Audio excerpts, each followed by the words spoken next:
nosotros.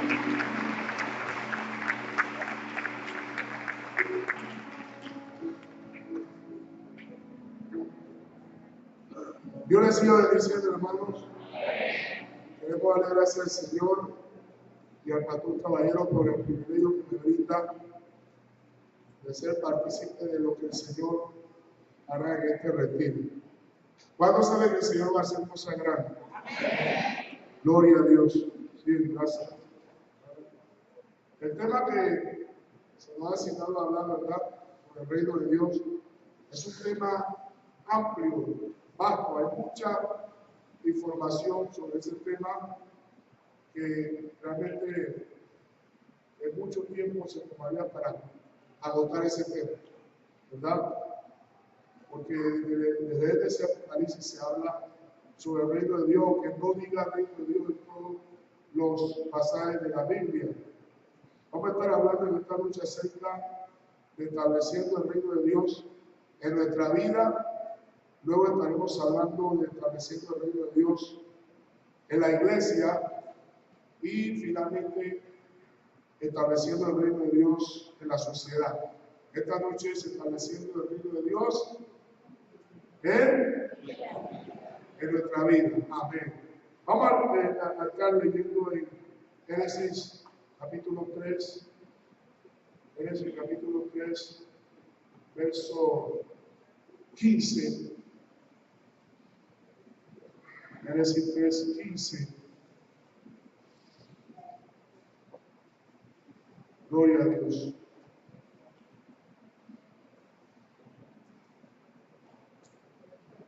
Todos los que lo tengan, digan fuerte amén.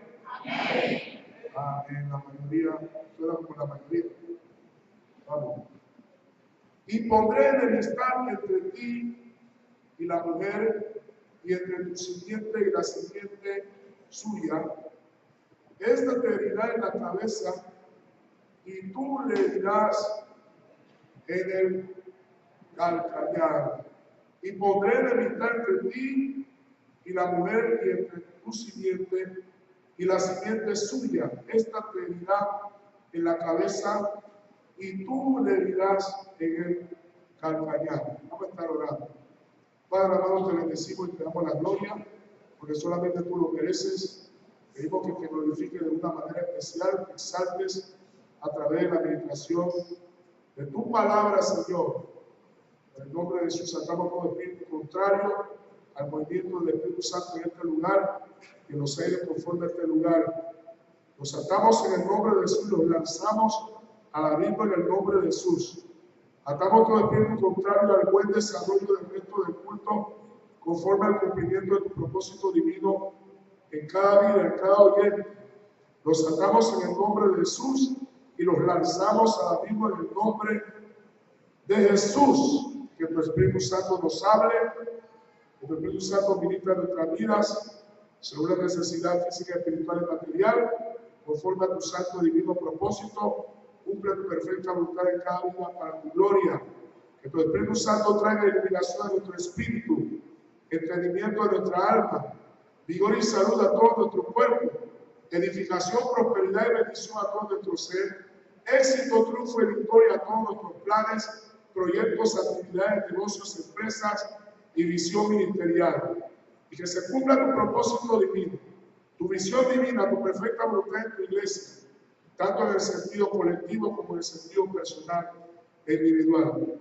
En el nombre de Jesús, y todos decimos amén. Amén. Estableciendo el reino de Dios en nuestra vida.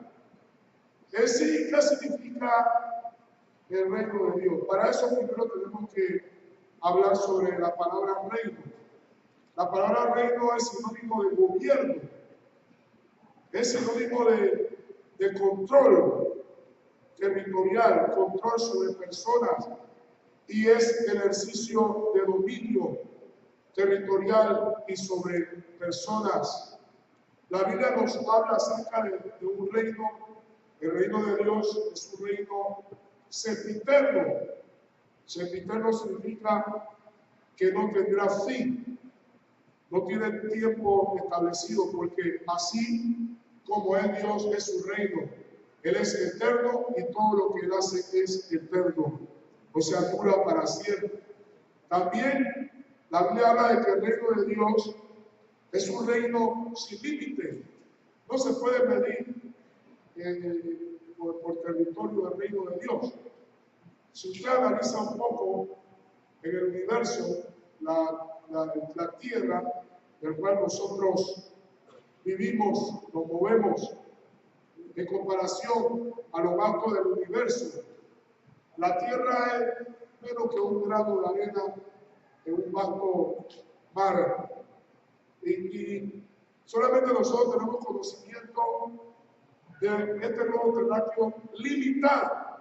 La Biblia dice que no hay investigación para debajo del fondo del mar y arriba de los cielos. El hombre está tratando de investigar qué hay más allá de las estrellas.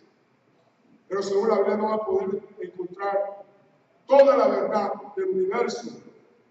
Pero eso sí, la Biblia dice que las cosas secretas pertenecen a Jehová, nuestro Dios, mas las reveladas son para nosotros y nuestros descendientes, para que nosotros cumplamos su voluntad. Así que solamente Dios revela lo que necesitamos saber para hacer su voluntad. Y el Señor Jesucristo lo dijo de esta manera: que el que quiera hacer la voluntad de Dios conocerá que la doctrina que Él habla no es de Él, sino del Padre. O sea que Dios revela su voluntad para que la cumplamos. Y todo lo que Dios revela ir alrededor del plan que tiene para cada uno de nosotros. Así que solamente nos limitamos a hablar de lo que sabemos, y es sobre el reino de Dios en relación a la humanidad, al ser humano. El concepto del reino de Dios, hermano, se puede olfatear, si no ver con los 5 sentidos o percibir con los 5 sentidos, especialmente de la vista, pero sí se puede percibir desde Génesis a Apocalipsis. Cuando nosotros llegamos a entender hasta donde el Señor quiere el desarrollo del plan de Dios para con el hombre, usted se da cuenta, hermano, que desde el inicio de la raza humana hasta el final de los tiempos, allí se está manifestando el reino de Dios. Ahora mismo, nosotros estamos reunidos aquí. Aquí hay una manifestación del reino de Dios. Lo que pasa es que el reino de Dios es un reino invisible a los 5 sentidos, pero es más real que esta tierra. Las cosas del mundo invisible son más reales que de este mundo visible. Por ejemplo, nosotros estamos aquí ahora y el Espíritu Santo está aquí. ¿Cuántos lo saben? El Espíritu Santo es Dios, la tercera persona de la Trinidad. ¿Y dónde Él está? Literalmente Él está dentro de nosotros. Pero también Él crea una atmósfera espiritual cuando nos reunimos en el nombre de Jesús. Igualmente este lugar está lleno de ángeles, porque la Biblia dice que el ángel de Jehová acampa alrededor de los que le temen y lo defiende. Y Él envía a sus ángeles cerca de nosotros para que nos guarde en todo nuestro camino y nuestro pie no tropiece en piedra. Yo estoy seguro que cuando esos buses venían con ustedes, habían ángeles. Amén. Denle un aplauso a Cristo, porque el Señor fue apoyando. Ángeles que custodian el bus. Por cuantos demonios quisieran destruirnos, pero no pueden. Amén, hermano. Porque mayor es el que está en nosotros que está en el mundo. Y si no es por nosotros, ¿quién puede nosotros? El reino de Dios está en medio de nosotros. Jesús habló de eso. Que no digan, cuando digan que el reino de Dios está por allá o viene por allá. No, ya el reino de Dios está en medio de nosotros, porque si el rey está, su reino está.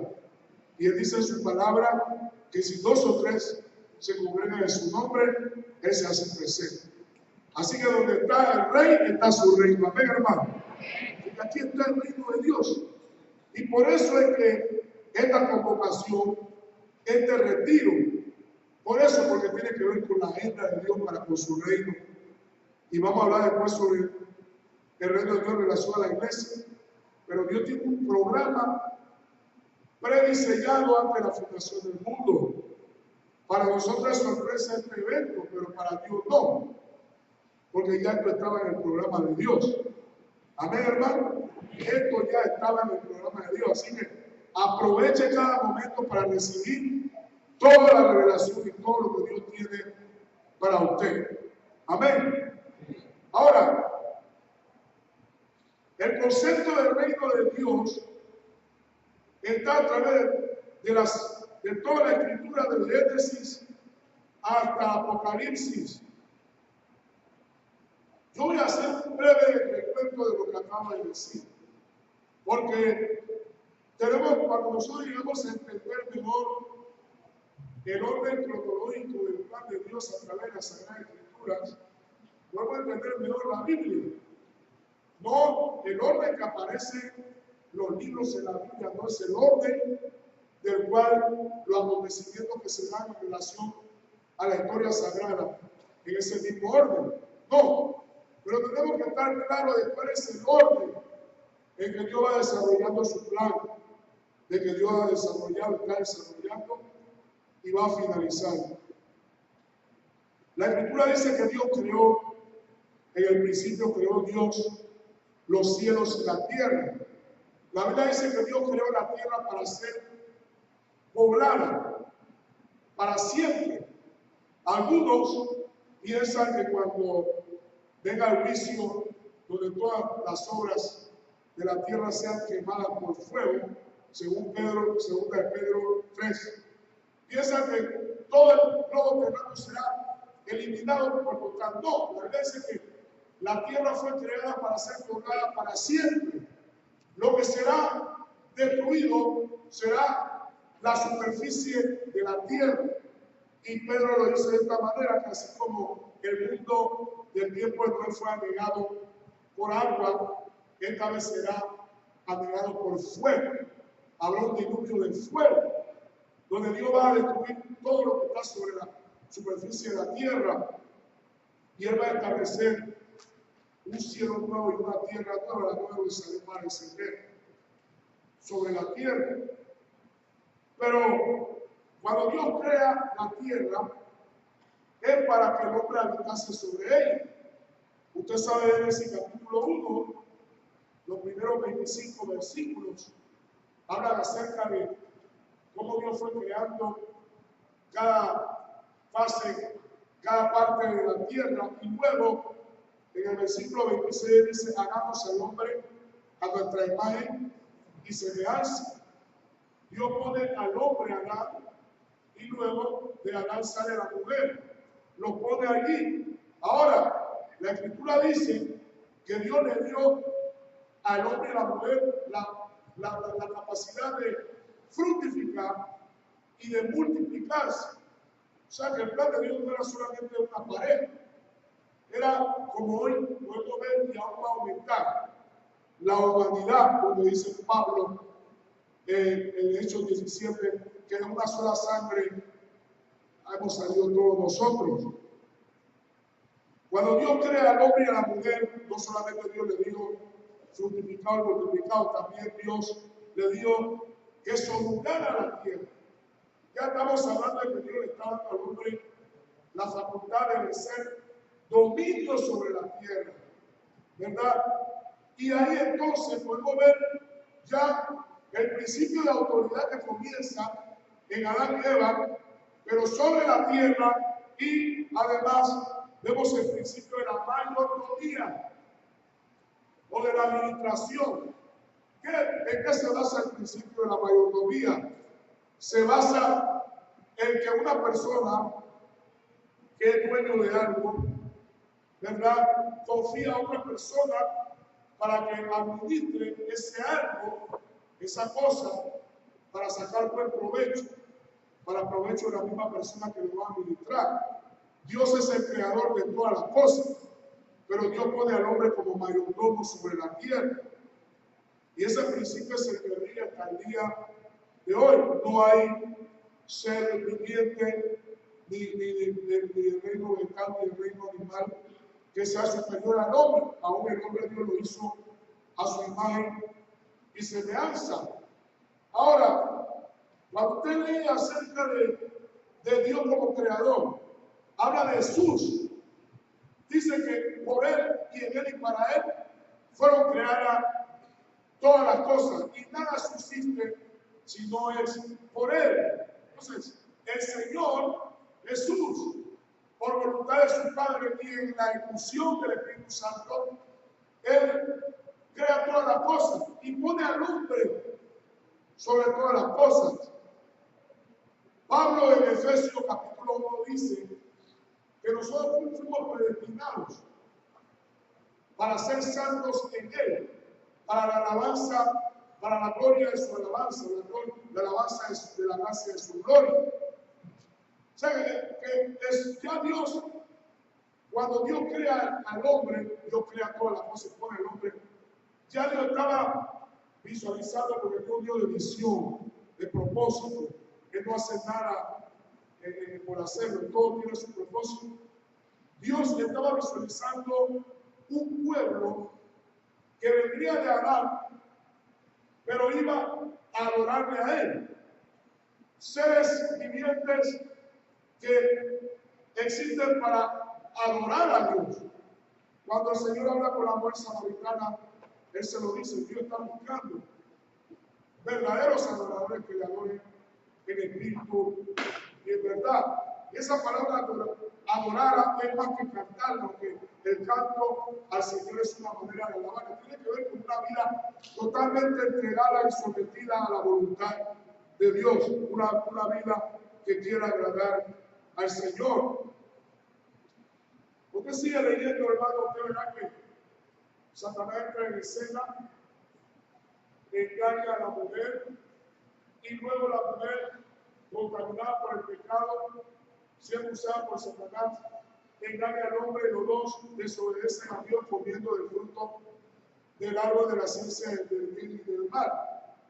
De ese momento, esa autoridad que Dios le dio al hombre para el ser dominio, acuérdese que la palabra reino es sinónimo de gobierno, de dominio, de control, y Dios le dio esa capacidad al hombre del ser control sobre toda la tierra. Ahora, cuando Satanás engaña al hombre para que desobedezca a Dios, luego eso es traspasado al reino de Satanás. Eso queda, y luego viene la maldición del pecado. Dice Pablo que toda la creación gime porque estaba en maldición. Ahora, cuando el Señor fue tentado por Satanás, Él le dijo, Él le mostró todos los reinos de la tierra, y le dijo, y la gloria de ella, si tú me adoras por trago, todo yo te lo doy porque a mí me ha sido dado. No, lo que pasa es que Él es un ladrón.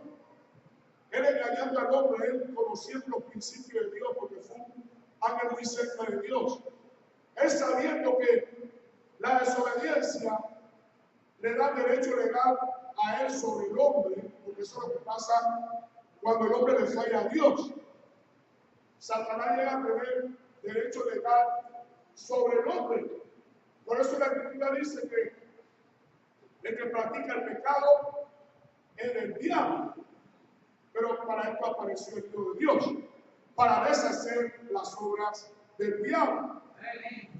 Pero todo aquel que vive el pecado está bajo el dominio de Satanás. Pero sabemos que eso no se quedó así, ¿amén, hermano?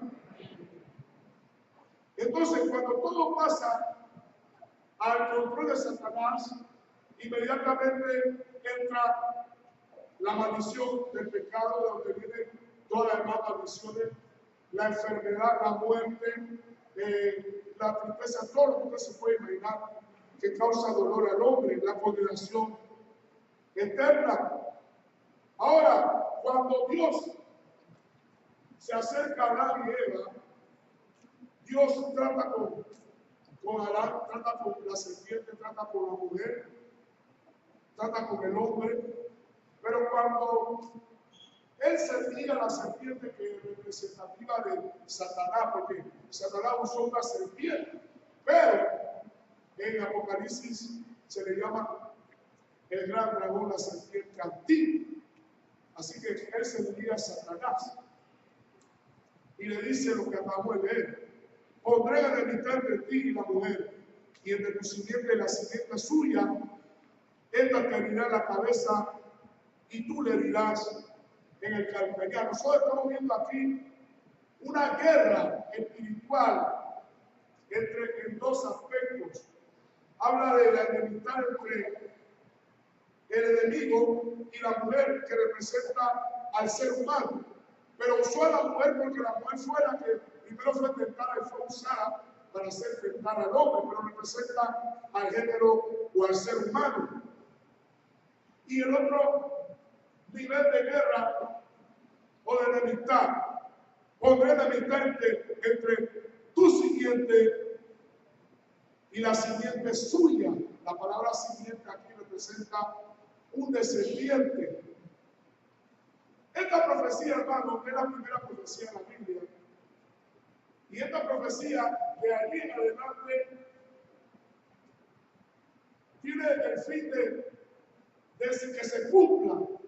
O sea, a través de toda la Biblia, en el desarrollo cronológico, en el orden cronológico de los acontecimientos bíblicos, aún hasta el día de hoy y el futuro, esta profecía va a su cumplimiento. Se ha cumplido parcialmente, pero va a su cumplimiento. Porque la Escritura dice que la simiente de la mujer heriría en la cabeza a la simiente a la serpiente, pero al mismo tiempo la serpiente le heriría en el calcañar. Y eso sucedió en la cruz del Calvario, porque Cristo es la simiente de la mujer. Amén. Cristo no nació de la unión de un hombre y una mujer. Cristo nació de una mujer que fue concebida por obra del Espíritu Santo. Así que en el género humano, él viene de una mujer. Él es la simiente de la mujer. Y en la cruz del Calvario, cuando a él clavaron a Jesús, los clavos traspasaron sus manos, pero en el pie traspasaron el calcañar. El calcañar es aquella parte del talón,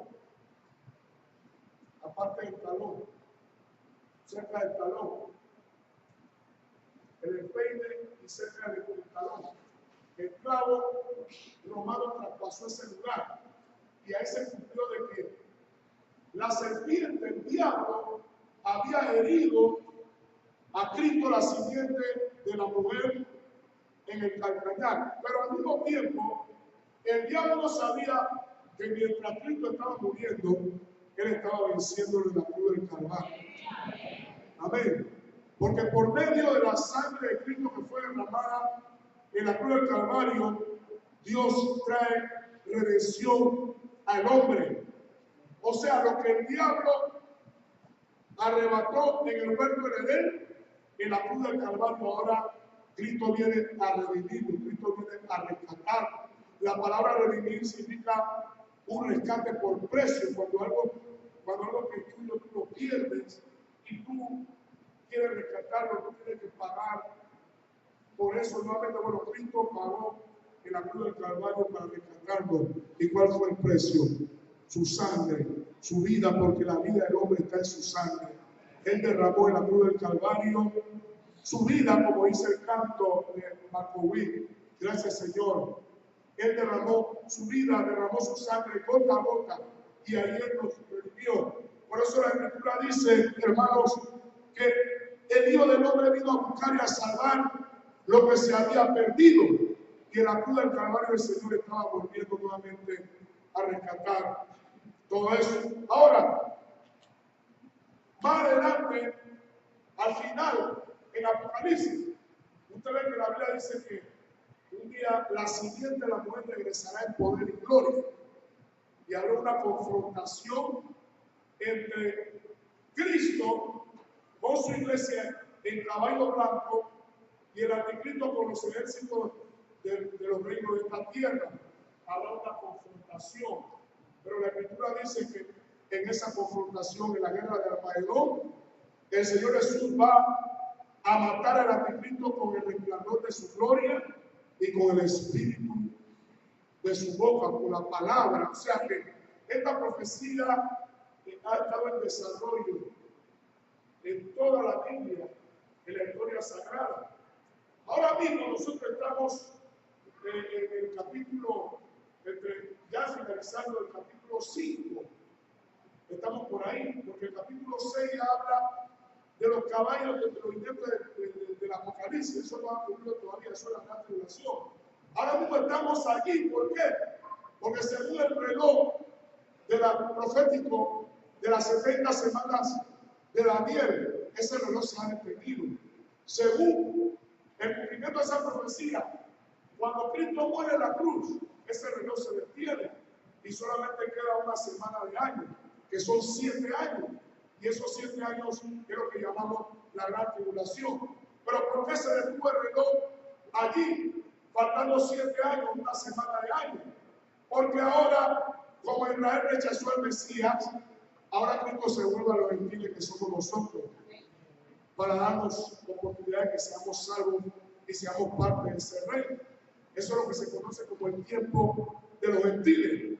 Pero ¿cuándo termina el tiempo de los gentiles? Cuando suene la trompeta, cuando ya el Evangelio sea predicado en todas las naciones, que vamos a hablar de eso cuando hablemos de establecer el reino de Dios en su iglesia o en la sociedad.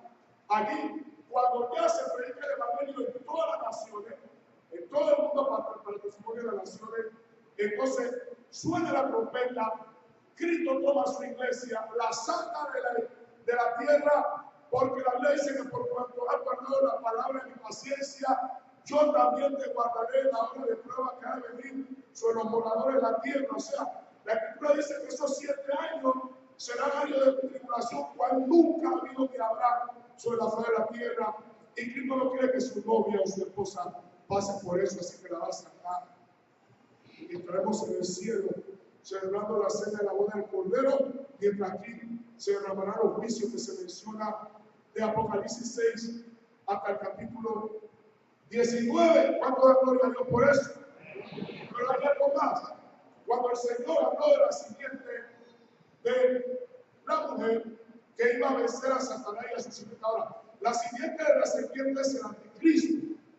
Un descendiente del anticristo no se sabe cómo viene, pero dice Pablo en 2 Tesalonicenses 2, que cuyo avenimiento es como por obra de Satanás, que va a venir con milagros y señales mentirosos, engañosos.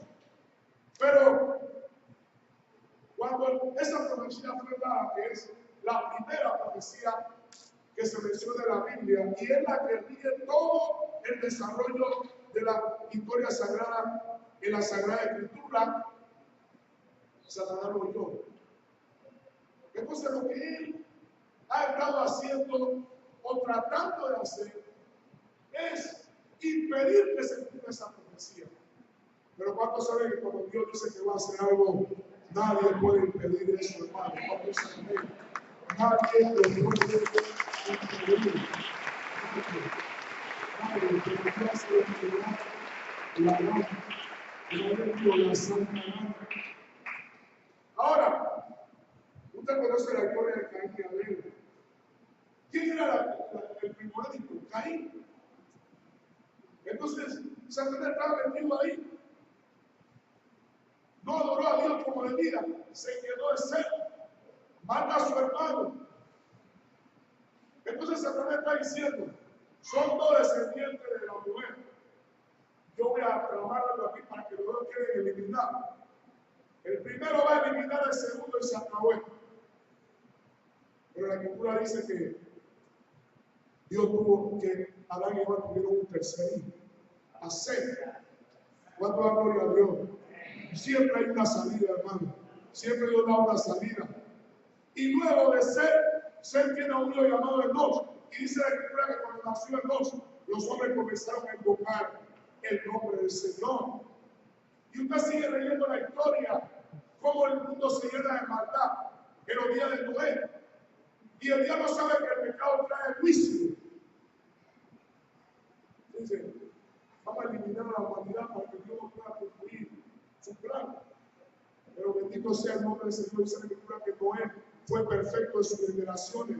O sea, toda la generación de ser el único que no se contaminó y se mantuvo santo y puro fue Noé. Porque en medio de la maldad Dios siempre tiene su testigo. Amén, hermano.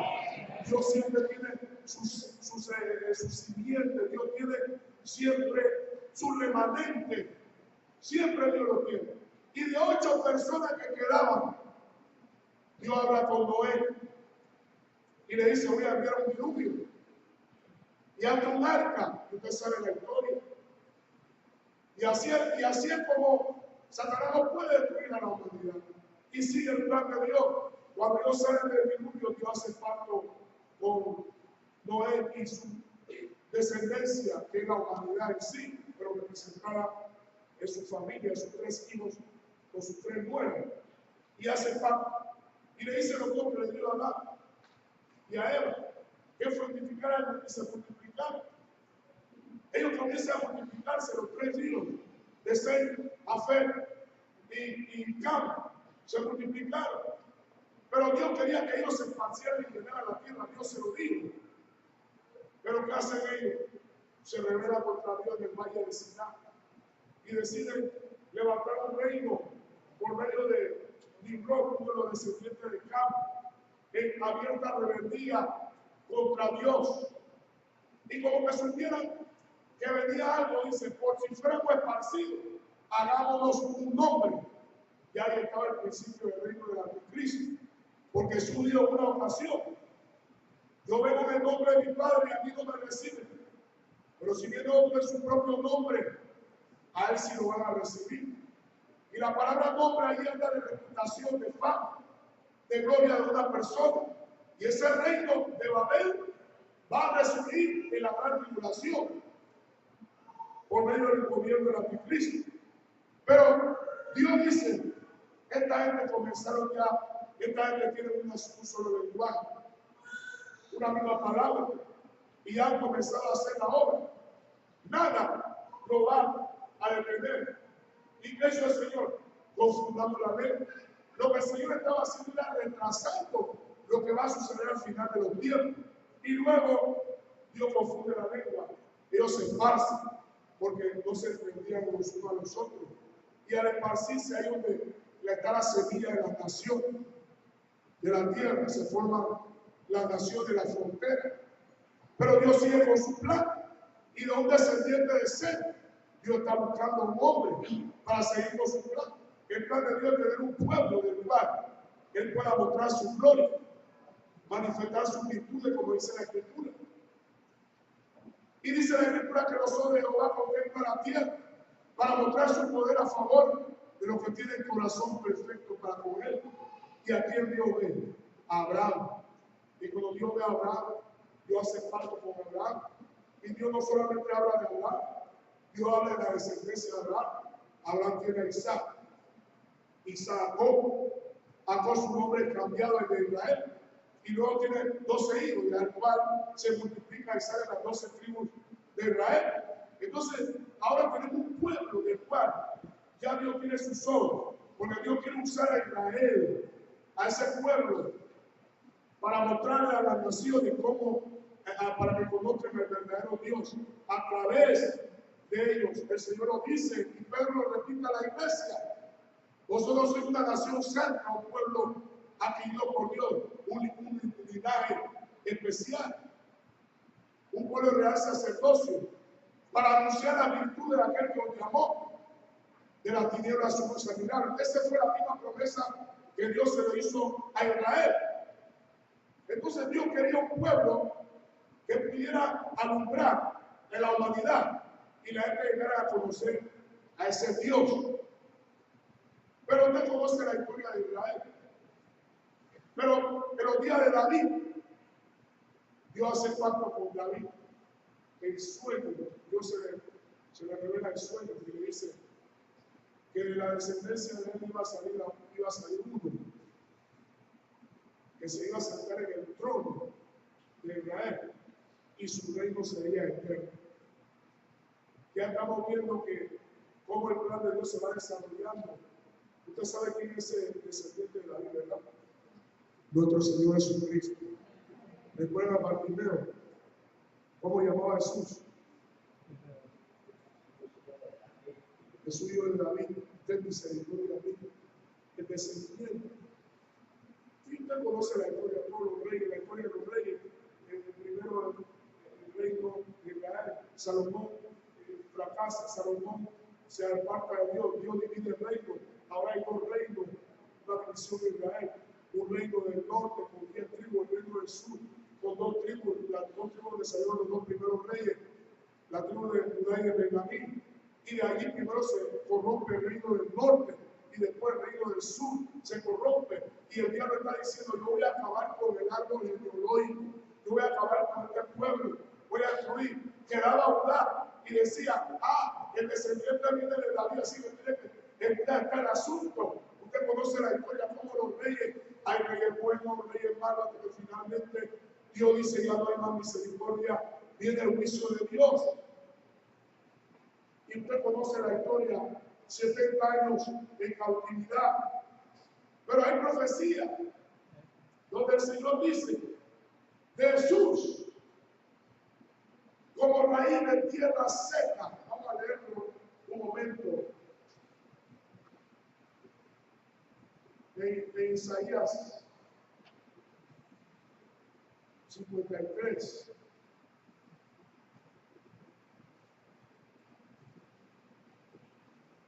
Versículo 2. Subirá para renuevo delante de él y como raíz de tierra seca. No hay parecer en él ni hermosura le veremos más inatractivo para que le deseemos. O sea, hermano, el diablo, estoy hablando espiritualmente, el diablo que hizo, el diablo cortó el árbol genealógico de David. El diablo secó la tierra del cual el árbol genealógico de David tenía que volver a resurgir. Pero para Dios no hay nada imposible. Dios puede hacer que un árbol que es cortado, hermano, todo es cortado del tronco y un lugar donde hay esterilidad, donde no hay condiciones de vida. Dios puede sacar de allí que resurja nuevamente ese árbol para la gloria de Dios. Y ese renuevo que iba saliendo en Belén esa noche, cuando María vio a un poder del Espíritu Santo, ese renuevo se llama nuestro Señor Jesucristo, el Rey del reino de Dios. Pero mira algo más, en Isaías 11, Isaías capítulo 11, dice, verso 1, saldrá una vara del tronco de Isaí y un vástago retoñará de sus raíces. El árbol estaba cortado, pero de repente comenzó a salir un tallo, hermano, un tallo pequeño, pero el cual se haría grande y fuerte hasta el día de hoy, y se está haciendo más fuerte cada día, aleluya. Cuando hablemos del reino de Dios, estableciendo en la iglesia, usted verá que el reino de Dios no va, el reino de Dios no va achicándose, el reino de Dios cada día se hace más grande, más fuerte, porque es el reino de Dios. Usted conoce la historia de cómo nació Jesús, en pobreza, siendo rico se hizo pobre. Pero lo maravilloso de esto, hermano, es que la profecía bíblica, como le decía el pastor, nadie puede llegar a descifrar cómo se van a cumplir. Yo puedo hablar de la profecía bíblica que se va a cumplir. Yo puedo especular y dar mi opinión, no es malo. Claro, cuando yo hablo, tengo que hablar siempre limitándome a la información bíblica. Pero nunca nadie puede llegar a descifrar cómo se va a cumplir una profecía bíblica en el sentido de lugar. el tiempo, la hora y la persona. Así que la Escritura dice, Pablo dice que este misterio, claro, habla de la iglesia, pero tiene que ver con el reino de Dios. Hermano, no había sido revelado ni a los principados ni potestades. Está hablando de que a ningún ángel se le fue revelado. Hay ángeles de diferentes jerarquías, hay ángeles muy cerca de Dios, pero ninguno de ellos le fue revelado el plan de Dios. Pero la Escritura dice, hermano, que los caminos del Señor son inescrutables y su sabiduría es insondable. ¿Quién conocerá o entenderá la mente de Dios? Nadie. Pero damos gracias a ese Dios, nuestro Dios, que es un Dios que infinitamente sabio. Ese es la sabiduría. Y usted conoce la historia. Cuando Jesús, primero Juan el Bautista, preparando el camino del Señor, él sale predicando, arrepentidos y convertidos, porque el reino de los cielos se ha acercado. 6 meses después que aparece Jesús, lo mismo, Jesús sale predicando, arrepentidos y convertidos, porque el reino de los cielos se ha acercado. Y eso responde a la pregunta que tiene que ver con el tema de esta noche. ¿Cómo se establece el reino de Dios en mi vida? El reino de Dios en mi vida se establece cuando yo me someto al señorío de Cristo. No es automático.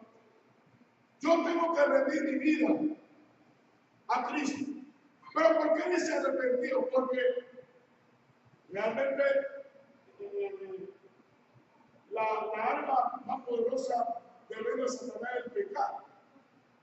Y precisamente el diablo usa el pecado para tener al hombre atado. Pero el reino de Dios viene para romper esa atadura. Pero para que esa atadura se rompa, el hombre tiene que arrepentirse. O sea, ¿qué es arrepentirse? Sentir un dolor, un pesar, reconocer que sus caminos no son agradables al Señor. Usted sabe que el obedecer a Dios o el desobedecer a Dios se basa en el ejercicio de la voluntad del hombre en cuanto a los mandamientos del Señor. Cuando yo digo, yo no voy a hacer lo que tú quieres, Dios, ya yo he reflexionado, yo he pensado y yo llego a una decisión. Pero cuando yo decido aceptar la voluntad de Dios, los mandamientos del Señor, en ese momento yo estoy pidiendo mi voluntad al Señor. Y Dios, cuando va a hacer algo en la vida de alguien, Dios nunca obliga a esa persona a hacer lo que él quiere. Esa persona tiene que ejercer lo que se llama el libre albedrío.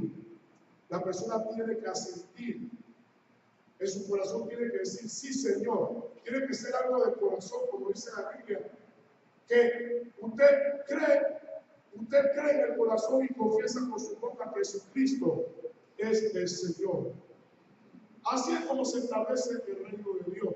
Recuerde que el reino de Dios, o el reino, la palabra reino es sinónimo de ¿qué? Gobierno, control, dominio. Cuando yo permito que Cristo gobierne mi vida, yo estoy estableciendo el reino de Dios. Cuando yo permito que Cristo controle mi vida, yo estoy estableciendo el reino de Dios. Cuando yo permito que Cristo domine mi vida, yo estoy estableciendo el reino de Dios. No hay otra manera. Y Dios conoce el corazón del hombre. Ese reino produce paz, gozo y justicia. Eso es lo que Dios da. El reino de Dios es gozo, paz, justicia en el Espíritu Santo. ¿Quiere usted saber si realmente se estableció el reino de Dios en su vida? ¿Quiere paz? Porque Él es el príncipe de paz. ¿Tiene gozo? En su presencia hay plenitud de gozo. Delicia a su vida para siempre. Vive una vida conforme a la justicia de Dios. Quiere hacer lo recto. Quiere cumplir los mandamientos del Señor. quiere vivir en integridad, ese es su deseo, entonces el reino de Dios está establecido en su vida. Ahora, eso no se queda ahí, bueno, ya, el reino de Dios no, el reino de Dios es real, y como es real, Dios revela su reino en el Espíritu de Dios a aquellos que se rinden a Él. La Escritura menciona de Pablo cuando se llamaba Saulo, su nombre original, Saulo de Tarso, que él estaba persiguiendo a la iglesia. Él en su ignorancia odiaba a Cristo y a sus seguidores. Él quería eliminar y borrar el mapa de la iglesia. Y en camino a Damasco, según el creador de gloria lo rodeó, y él cayó a tierra y una voz que decía: Saulo, Saulo, ¿por qué me persigue? Una cosa es dar cosas contra la guión. Y él ahí, el Señor, ¿quién es el Señor? Y el Señor le responde: yo soy Jesús, a quien tú persigues. Miren cómo lo llamó Señor. Él sabía que el que le estaba hablando era el Adonai, el Mesías, que él decía servir, como Jesús dijo, que muchos iban a perseguir a los cristianos y pensaban que haciendo eso servían a Dios. Pero en ese momento él se dio de cuenta que aquel que el mismo que él decía servir era el mismo que él aborrecía. Y yo soy Jesús. Y en ese momento él le preguntó al Señor: Señor, ¿qué tú quieres que yo haga? Hermano, ¿usted quiere que el reino de Dios se siga estableciendo en su vida? Hágale esa pregunta al Señor de corazón: Señor, ¿qué tú quieres que yo haga? Mire, cuando él dijo eso, el Señor le dijo: vete acá por la calle derecha en Damasco, en tal lugar donde vive el fulano de tal, se te dirá que hacer ese método de ayuno, oración, porque lo vio hacer eso. Cuando iba a hacer una búsqueda profunda de Dios, se apartaba en ayuno, se metió en un ayuno. Y allí Dios le reveló, Dios le mostró a Ananías. Bueno, lo que estoy hablando es que Dios comenzó a revelarle los asuntos de su reino. Y Jesús, él dijo: el que no naciera de nuevo no puede ver el reino de Dios. Y luego él dice: el que no naciera del agua y del espíritu no puede entrar en el reino de Dios. O sea, hermano,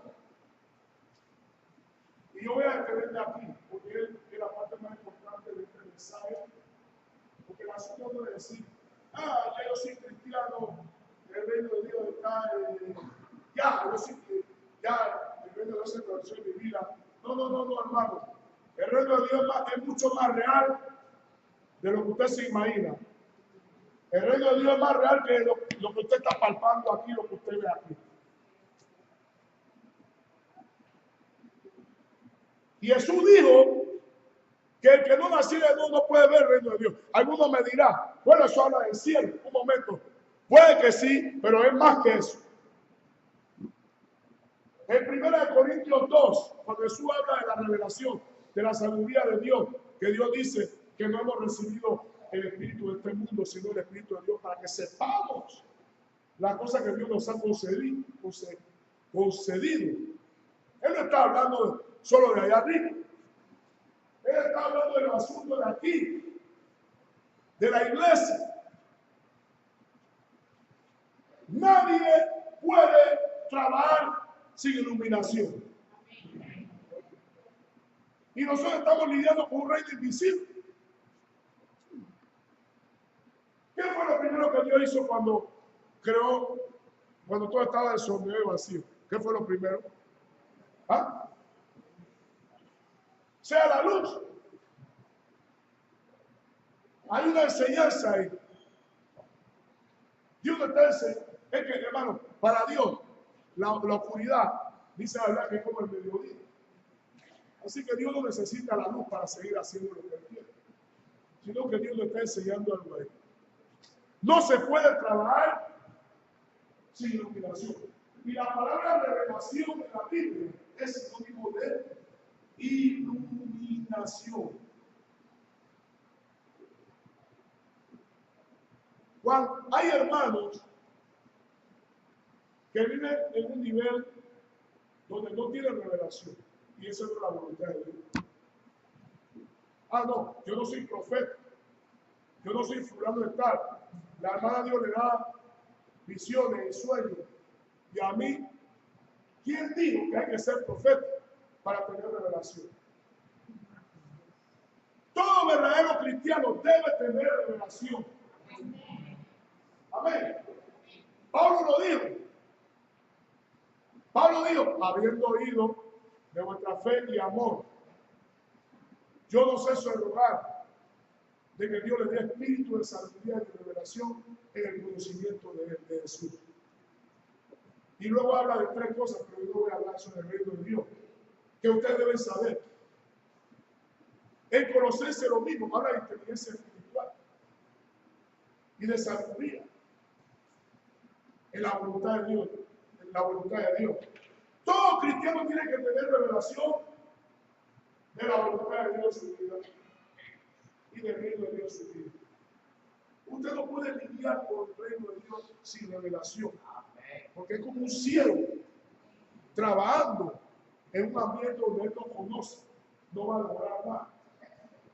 La voluntad de Dios es que usted reciba revelación. ¿Y cómo se recibe revelación? Sometiéndose a Dios cada día más y más. Entre más usted rinda su vida a Cristo, usted tendrá más revelación de Dios. Y entre más revelación usted tenga de Dios, Dios te va a poder usar mejor. Amén. Dios te va a poder usar mejor. Dice, pero pastor, ya yo me entregué a Cristo hace 10 años. Un momento, el hecho de que tú te entregaste a Cristo no significa que ya toda tu vida está rendida. Hay áreas de tu vida que necesitan ser rendidas. Y Dios quiere que cuando tú salgas de aquí, tú salgas con una capacidad de mayor percepción espiritual. Cuando una iglesia es una iglesia que tiene espíritu de sabiduría y de revelación, esa iglesia puede tener mejor la visión del pastor. El hombre que Dios le da la visión de la iglesia es el pastor. Pero para que la visión se cumpla, él necesita que la iglesia trabaje con él en la visión.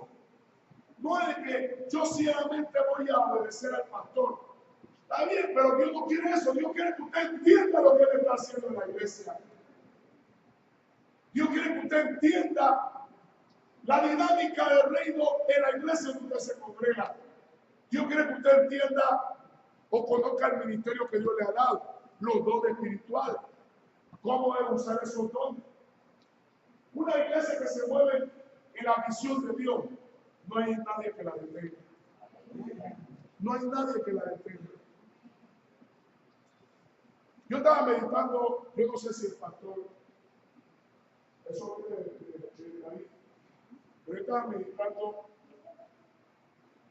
el término gocémonos con el rey. Yo decía, ¿será que Dios quiere que la iglesia entienda mejor sobre ese evento, de lo que Dios quiere hacer? Porque no dice gocémonos con Jesús. Dice gocémonos con quién. Y eso habla de qué. Amén. Miren, hay cristianos que no entienden la importancia de ese evento. Ellos no entienden. Usted sabe que Colón es conocido como un pueblo muy alegre. ¿Sí o no? ¿Y cuál es la fiesta que más el colonense desborda sus pasiones carnales? Carnaval. Mira lo que Dios hace. Dios dice, toda esa intensidad de pasiones que ellos se lo dan al diablo, a la carne y al mundo, yo quiero encauzarlo para mí.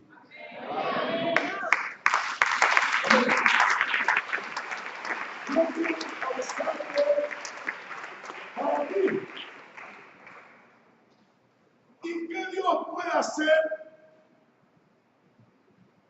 en un evento donde la gente diría toda su fuerza e intensidad y su gozo al Rey de Reyes y Señor de Señor. ¿Qué puede pasar allí? Miren, hay un pastor de la Asamblea de Dios aquí, creo que fue el retiro del año pasado, el retiro del ministro, porque hay un evento que nos reunimos a nivel nacional, el pastor Alberto Sánchez. Él vino, él no es colombiano, de Panamá, y él vino entusiasmado y él me decía, algo está predicando, aquí está predicando. Y él decía, no era la reunión solar, él decía, algo está pasando en Colombia, algo maravilloso, algo. Y él decía, Dios va a revelar que lo que hace que la gente se vuelva a Cristo, él dijo, es la alabanza, es lo que dijo, es la alabanza, la oración. Y después, él habló de usted, él habló del evento de José Marco Rey. Él estaba entusiasmado, él decía, algo está pasando. Ahora, uno dice, pero yo no lo hago. Claro, ¿cómo tú no andas si tú no tienes revelación de Dios? Cuando tú tienes revelación de Dios, Dios te va a mostrar lo que está pasando en el mundo espiritual. Y más de vida, hermano. Hay actividad espiritual que tú haces, que es actividad profética. Hay actividades que tú haces que tú no ves los resultados inmediatos, pero en el tiempo de Dios se manifiestan, salen a la luz. Yo recuerdo, yo creo que le dije eso una vez, nosotros, no éramos pastores, nosotros teníamos un equipo de sonido, nosotros salíamos a la calle a predicar, y en carnaval, nosotros íbamos a carnaval a predicar, y nosotros, donde Dios nos muestre, y muchas veces Dios nos mandaba donde estaba mal asunto, íbamos a lugares donde estaba eso y que el diablo, lleno de él, y la gente, llegábamos y poníamos el equipo ahí, atábamos los demonios, y después te ven que todo se iba. Y una vez nosotros llegamos ahí donde usted está, donde usted hace el evento ahí, fue el equipo chiquito ahí, éramos como 6 hermanos, algo así, 7. Y después, por ahí pasaba la comparsa. Y era la hora cuando pasaba la comparsa. Y los diablos y no sé qué. Y un señor pasó y se paró hablando con el hermano del grupo. Y le dio algo ahí, el hermano le respondió. Y él siguió. Y después el hermano vino y me dijo, ¿sabes lo que dijo ese señor? ¿Cómo usted está perdiendo el tiempo? Si la gente no está para eso, la gente está para gozar el carnaval. Y yo le dije, mira, aunque haya carnaval, la gente va a oír y la gente se va a convertir al Señor. Y nos fuimos. O sea, ¿qué yo quiero decir con eso? Ahora yo veo que ustedes se ponen ahí mismo y ustedes se gozan con el Rey y la gente se está convirtiendo. O sea, yo lo dije por fe y eso está sucediendo y eso va a seguir sucediendo. Amén. Nosotros nos convertimos en una estrategia de Rey para ganar la ciudad de Colón. Es una manera de ganar la ciudad de Colón. Siempre cuando Dios va a conquistar, Él primero amarra al diablo, hermano. Él lo controla. Y el momento de mayor efervescencia carnal y mundana, cuando es esos días, entonces Dios dice, a mí me place que en esos días, cuando la gente va a tratar de gozarse en la carne, a mí me place anular los planes de Satanás y hacer que esa gente me miren a mí y se base conmigo. Y que Dios no hará cosas que ustedes están haciendo ahora. De una vez ustedes no van a ver los resultados totales, pero algo en el mundo espiritual se está dando. La gente necesita rendirse a Cristo para que el reino de Dios se establezca en su vida. Y Dios le está haciendo preguntas. Vieron lo que está pasando en la tarde también. Hoy en Chiriquí, hoy, de Tete, no hay carnaval. Dice, no hay carnaval.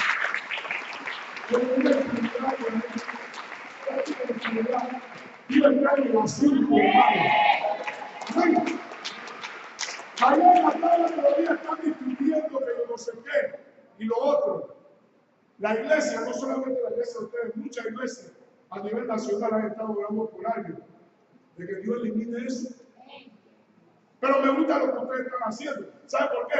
Porque ustedes no son pasivos. Ustedes no dicen, no hay carnaval ya, sino que ustedes le están poniendo un carnaval, pero de Dios. Ustedes están poniendo la vida. Ustedes están llenando el vacío por la presencia de Dios. Aleluya. Póngase aquí, hermano. ¿Dónde están los intercesores? La intercesora. ¿Dónde está la intercesora? Yo quiero, vamos a orar por la intercesora. El ministerio. Sí, venga.